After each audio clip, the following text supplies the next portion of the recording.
kutii kibiblia zaidi tutasema ni kitendo cha kukubali kufuata maagizo na maelekezo anayotoa Mungu. Amina. Yes, tutaangalia mifano michache kwenye Biblia. Cha Mwanzo sura 22 aya ya kwanza, soma ya kwanza hadi ya pili.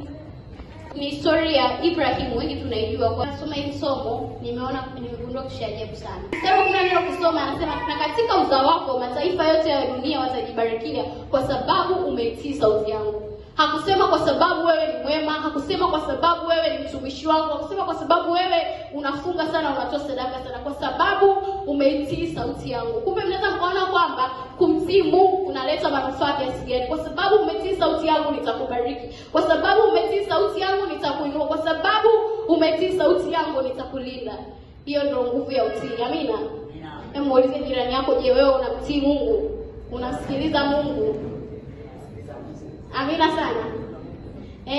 Hata sisi wenyewe tunapenda kuheshimiwa, tunapenda kutii. Mtu ukimwambia kitu akutii, amina. Si zaidi sana kwa Mungu.